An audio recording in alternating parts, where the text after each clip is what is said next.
अस्सलाम वालेकुम, this is Riyazuddin. आज की वीडियो में हम बात करेंगे बिडिंग के बारे में, साइट लिंक्स के बारे में जो कि गूगल एड्स में होता है। और हमने अपनी पिछली वीडियो में छोड़ा था। अगर आपने वो वीडियो नहीं देखी तो मैं आई कार्ड बटन में उसका लिंक दे रहा हूँ, पहले वो वीडियो देखें, उसके बाद ये वाली वीडियो देखें और उसी के साथ साथ मेरे चैनल को सब्सक्राइब करें और बेल आइकन को प्रेस करें ताकि डिजिटल मार्केटिंग से रिलेटेड कोई भी अपडेट वीडियो हो या उससे रिलेटेड कोई भी अपडेट न्यूज़ हो वो आप तक सही टाइम पे पहुंच सके। तो शुरू करते हैं हम यहाँ बिडिंग से, क्योंकि हमने पिछले वीडियो में आपने देखा होगा कि एक कैंपेन हम लगा रहे थे। हम लगा नहीं रहे थे, बस उसको एक्सप्लोर कर रहे थे ई कॉमर्स मार्केट के लिए। जब अगर हमें गूगल सर्च एड में लगाना हो और हमारा मकसद सेल्स हो तो हमने वहाँ सबसे पहले तो कन्वर्जन छोड़ा था। तो कन्वर्जन कन्वर्जन के बारे में अभी थोड़ा सा बता देता हूँ, क्योंकि प्रॉपर इसके लिए एक वीडियो बनेगी जिसमें डिटेल में मैं सब कुछ बताऊंगा कि कन्वर्जन लगाते कैसे हैं, इसको इस्तेमाल में कैसे लाते हैं, उसमें ऑप्शन क्या होता है। तो ये सारी चीज़ें मैं उस वक्त बताऊंगा। अभी मैं नॉर्मल सा बता देता हूँ कि कन्वर्जन टूल है जो वेबसाइट में हमारे होने वाली तमाम एक्टिविटीज़ को हमें बताता है, हमारे सामने पेश कर देता है कि हमारी वेबसाइट में फला फला एक्टिविटीज़ हुई है। नॉर्मली जो हमारी मार्केटिंग की जो फील्ड है उसमें लोग इसको फुप्पो नाम देते हैं, कैफियत को कहते हैं। ये कोई जात या कोई रिश्ता नहीं है, हकीकी रिश्ते की बात नहीं हो रही कि एक जगह से बात उठा के दूसरी जगह बात बता देना। ये होता है असल कन्वर्जन का काम। और फेसबुक मेटा एड में ये पिक्सल कहलाता है और यहाँ पे कन्वर्जन कहलाता है। और बाकी इसके बारे में जो कंप्लीट डिटेल है वो इंशाल्लाह बहुत जल्द मैं इसके बारे में एक हमारी ये गूगल एडी क्लासेस कंप्लीट हो जाए, सारे कैंपेन्स मैं आपको बता दूं, एक्सप्लोर कर दूं, उसके बाद फिर मैं कन्वर्जन की तरफ जाऊंगा और GA4 की तरफ जाऊंगा और GTM की तरफ जाऊंगा। तो यहाँ से स्टार्ट लेते हैं। यहाँ बिडिंग का ऑप्शन है। बिडिंग के ऑप्शन में यहाँ आपको दो चीज़ें नज़र आ रही हैं, एक है मैक्सिमाइज कन्वर्जन, एक है set a target cost per action. ठीक है। अब मैं आपके सामने एक सिनेरियो रखता हूँ कि कोई भी आपका क्लाइंट आपके पास आया और उसका कोई ई कॉमर्स स्टोर है और वो ये कह रहा है कि भाई आप मेरे लिए एड लगाओ और मुझे सेल्स ला के दें और ये मेरा बजट है। आप अभी उसको बता सकते हैं कि आप उसको ये डिफाइन कर सकते हैं कि भाई उसको जो कन्वर्जन मिलेगा पर कन्वर्जन इतने रुपए का पड़ेगा उसको। ये नहीं हो सकता, नहीं बता सकते, क्योंकि कोई किसी भी बिजनेस के लिए एड लगा रहे हैं, फर्स्ट टाइम एड लगा रहे हैं, तो हम कोई भी मार्केटर चाहे वो 10 साल से इस फील्ड में हो या 20 साल से इस फील्ड में हो वो नहीं बता सकता कि हमें बिल्कुल स्टार्ट में जब हम किसी भी बिजनेस के लिए एड लगा रहे हो तो कोई भी नहीं बताएगा कि हम कितने रुपए में पर कन्वर्जन हम ला सकते हैं। तो इसके लिए फिर ये है कि ये मैक्सिमाइज कन्वर्जन वाला ऑप्शन होता है। हम जब किसी बिजनेस के लिए बिल्कुल स्टार्ट में एड लगा रहे होते हैं तो हम बिडिंग में आके मैक्सिमाइज कन्वर्जन को सिलेक्ट करते हैं। इसका मतलब ये होता है कि हम गूगल को ये कहते हैं कि गूगल भाई हम ये हमारा डेली का बजट है, मिसाल के तौर 500 रुपये हमारा बजट है। अब हमने ऑडियंस भी टारगेट कर ली है, हमने सारी चीज़ें कर ली हैं, हमारे ये 500 रुपये पकड़ो और हमें ज़्यादा से ज़्यादा कन्वर्जन ला के दो। हमें इससे कोई गर्ज नहीं है कि आप कन्वर्जन कितने रुपए का लेके आते हो कितने का नहीं लेके आते हो, बस ज़्यादा से ज़्यादा जितना मुमकिन हो सके कन्वर्जन ला के दो। ये होता है मैक्सिमाइज कन्वर्जन। और ये जो दूसरा ऑप्शन है सेट है टारगेट कॉस्ट पर एक्शन, तो ये भी मैं अभी आपको समझा देता हूँ। जब हम किसी भी एड के लिए बिल्कुल स्टार्ट में मैक्सिमाइज कन्वर्जन सेलेक्ट कर लेते हैं, उसके बाद उसका रिजल्ट हमारे पास आना शुरू होता है, हमारे पास पूरा एक रिपोर्ट आ जाता है। जब हम वो रिपोर्ट देखते हैं तो हमारे सामने आ जाता है कि हमें पर कन्वर्जन ज्यादा से ज्यादा कितने का पड़ा है। तो हम फिर वहां जाके अंदाजा लगा लेते हैं। मिसाल के तौर पर अगर हमने 500 रुपये डेली बजट लगाया है और हमें पर कन्वर्जन 30 रुपये तक का पड़ रहा है, तो फिर हम दूसरा एड लगाएंगे या इसी एड को एडिट करेंगे।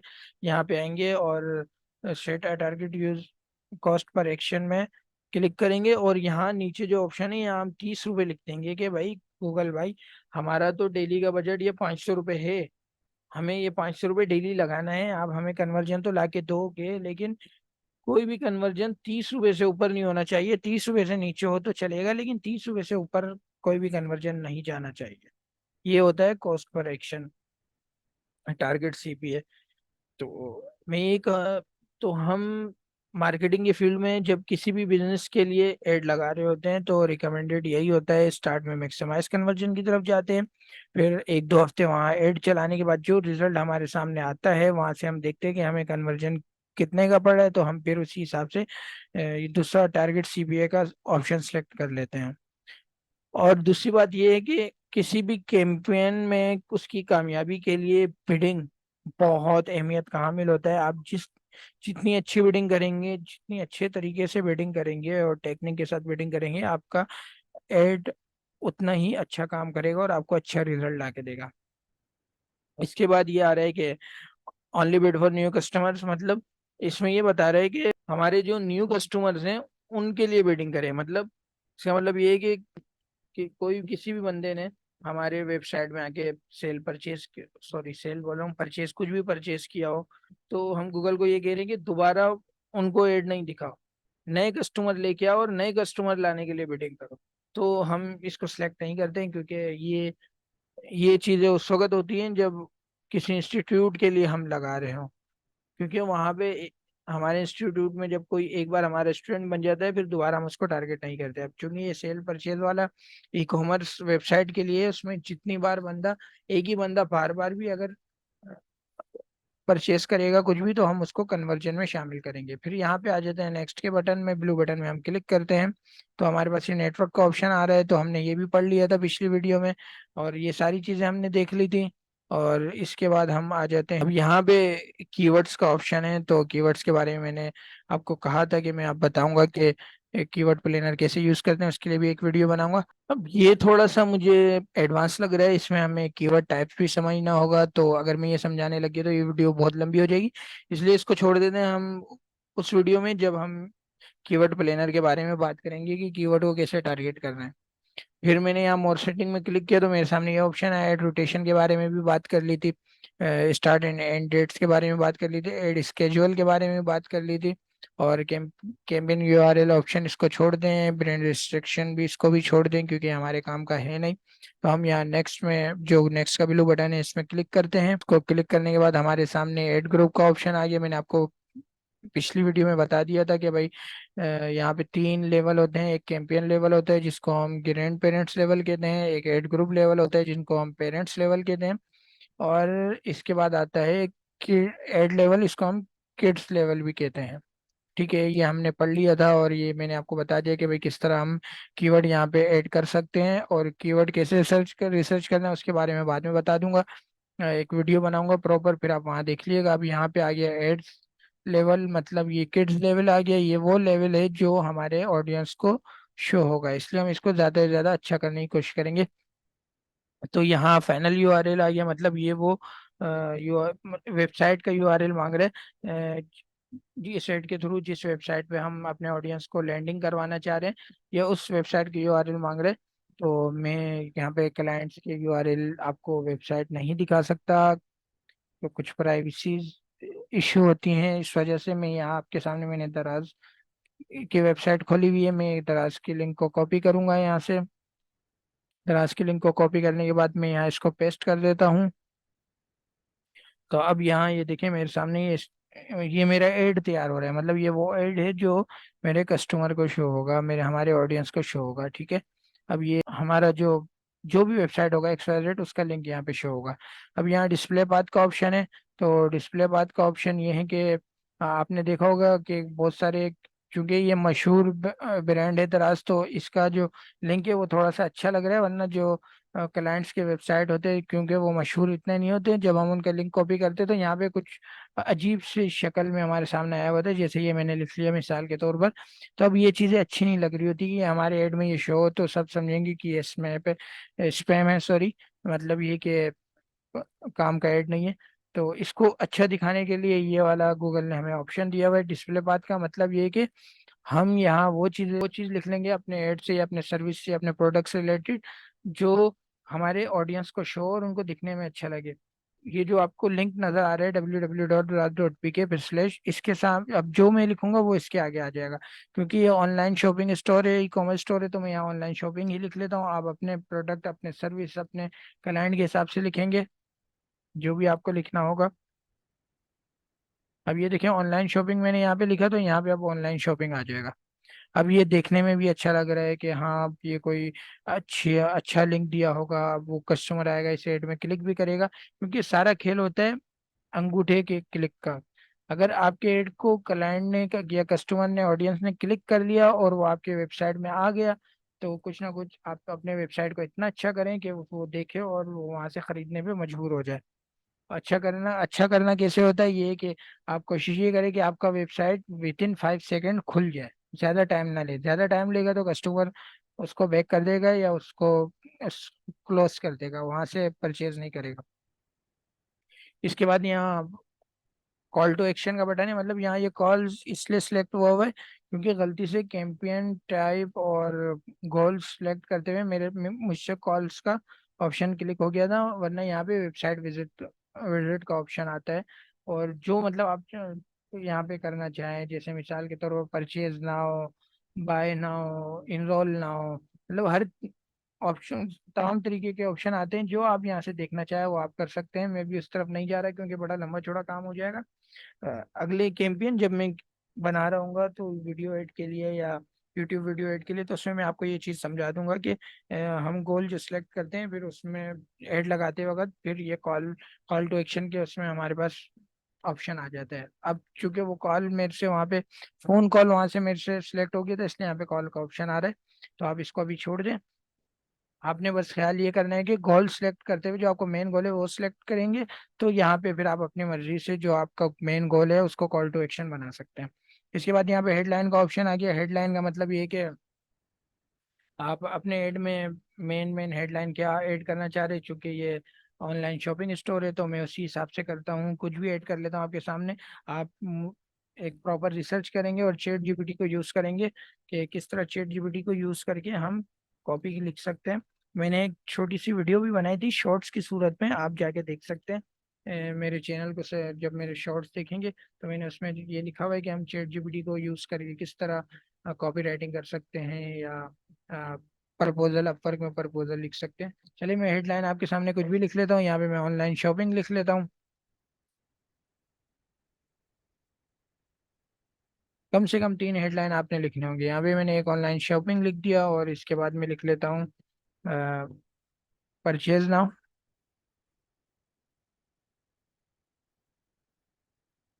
सॉरी स्पेलिंग गलत हो गई।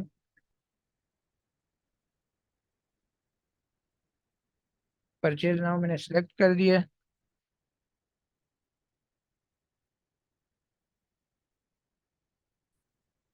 और यहाँ तीसरी हेडलाइन हम डाल देते हैं add to cart. Add to cart तो मुझे खैर ऊपर डालना था लेकिन मैं यहाँ डाल देता हूँ एड टू कार्ट।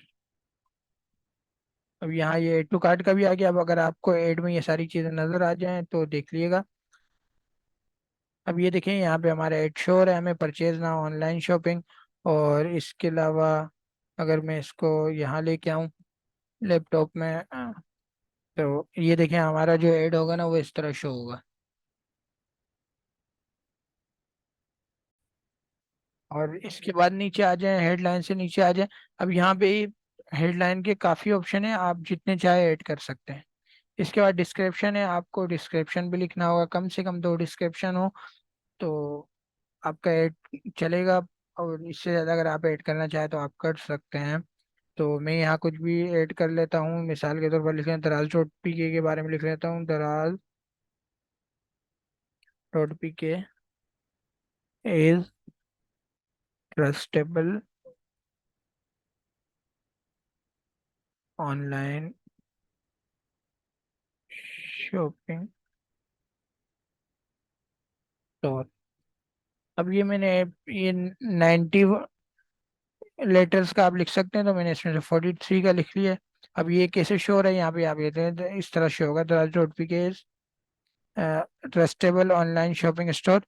अब यहाँ पे जरूरी नहीं कि आप यही चीज़ें लिखें, यहाँ पे आप अपनी रिसर्च के हिसाब से लिखेंगे और आप अपने जो आपके कॉम्पिटिटर हैं उनके एड्स में जाएंगे, उनके वेबसाइट में जाके चेक करेंगे वो किस तरह उनके एड को सर्च कर सकते हैं, रिसर्च कर सकते हैं, कैसे देख सकते हैं, उसके बारे में भी मैं एक वीडियो बनाऊंगा। ये सारी एक मेन मेन टॉपिक है जिसके बारे में अलग अलग वीडियो बनेगी। तो अभी आप खाली फोकस रखें इसके कॉन्सेप्ट पर, जो कॉन्सेप्ट्स मैं बता रहा हूँ बस आपके अभी फिलहाल कॉन्सेप्ट्स क्लियर होने चाहिए। एक बार कॉन्सेप्ट्स क्लियर हो गए तो हर चीज़ आपको खुद ही आ जाएगा और मैं उसकी वीडियो भी बनाऊंगा। और दूसरा डिस्क्रिप्शन भी आप कुछ भी लिख लें यहाँ पे। मैं लिख लेता हूँ कि शॉपिंग विद दराज डॉट पी के। अब मैंने ये लिखा शॉपिंग विद दराज डॉट पी के, ये आपके सामने यहाँ पे आ जाएगा। दूसरी हेडलाइन अगर यहाँ पे शो होती है तो मैं आपको दिखा देता हूँ। आई थिंक यहाँ पे शो नहीं हो रहा। हाँ ये शो हो रहा है, ये देख लें, शॉपिंग विद दराज डॉट पी के, ठीक है। इस तरह आप जो भी हेडलाइन या जो भी डिस्क्रिप्शन लिखेंगे वो आपके ऐड में शो होता रहेगा, आपको नजर आता रहेगा कि आपका ऐड किस तरह आपको ना आपके ऑडियंस को नजर आएगा। अगर आपका बिजनेस नेम एंड लोगो है तो आप यहाँ पे एक्सेस ले सकते हैं। और इसके अलावा साइट लिंक्स में आपको बता देता हूँ, साइट लिंक्स क्या होते हैं। साइट लिंक्स के आपको मैं एग्जांपल दे देता हूँ।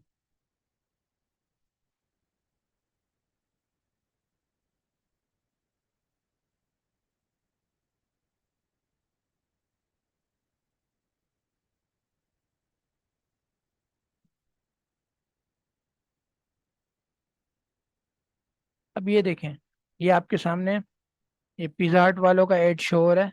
ये आप ये एड कैसे शो हो रहा है, अगर आप इसको पहचान सकें तो यहाँ पे ये देखें, ये एड लिखा हुआ है, ठीक है।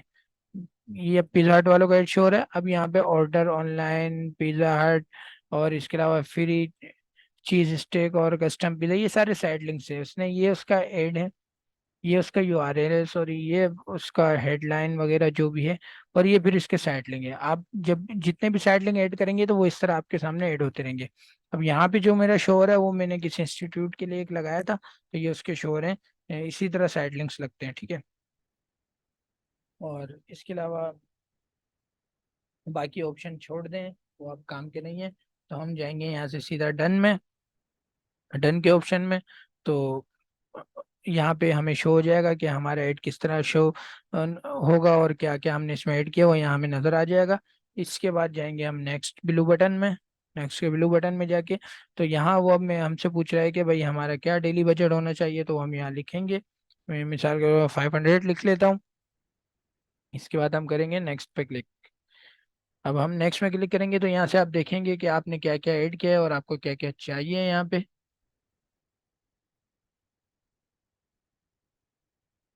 और इसके बाद यहाँ आप इसको रिव्यू करेंगे एक बार सही तरह। उसके बाद पब्लिश कैंपेन का ये जो बटन आपके सामने शो हो रहा है, इसमें आप जैसे ही क्लिक करेंगे तो आपका ऐड रिव्यू के लिए चला जाएगा। 2 से 3 घंटे लेगा या कभी कभी 12 घंटे भी ले लेता है। गूगल आपके ऐड को रिव्यू करेगा और देखेगा कि आपका ऐड उसके पॉलिसीज के हिसाब से है या नहीं है। अगर आपने पॉलिसीज का ख्याल रखा होगा तो फिर आपका ऐड लाइव हो जाएगा। ये आज मैंने आपके सामने मेरी जो 2 वीडियो, एक पिछली वीडियो और ये वीडियो, दोनों मिला के मैंने गूगल सर्च एड कैसे लगाते हैं वो मैंने आपके सामने बता दिए, उसके कॉन्सेप्ट बता दिए, ये क्या क्या इसमें ऐड होती है। बस उसमें मैंने सिर्फ कन्वर्जन छोड़ दिया है। तो कन्वर्जन के बारे में ये कह रहा हूँ कि जब हमारे सारे जितने भी गूगल टाइप्स हैं वो सब क्लियर हो जाएंगे, फिर एंड में जाके मैं कन्वर्जन आपको बताऊंगा कि कन्वर्जन कैसे बनाया जाता है और कन्वर्जन को कैसे यूज में लाया जाता है। तो कन्वर्जन को छोड़ के बाकी सारी चीजें इसमें मैंने क्लियर कर दी हैं। अगर आपको ये वीडियो कॉन्सेप्ट समझ में नहीं आ रहे तो वीडियो को बार बार देखें और इसको समझने की कोशिश करें। आज के लिए इतना ही। अगर मेरी ये वीडियो आपको अच्छी लगी हो तो वीडियो को लाइक करें, मेरे चैनल को सब्सक्राइब करें। मिलते हैं अगली वीडियो में और अगले टॉपिक के साथ। तब तक के लिए अल्लाह हाफिज।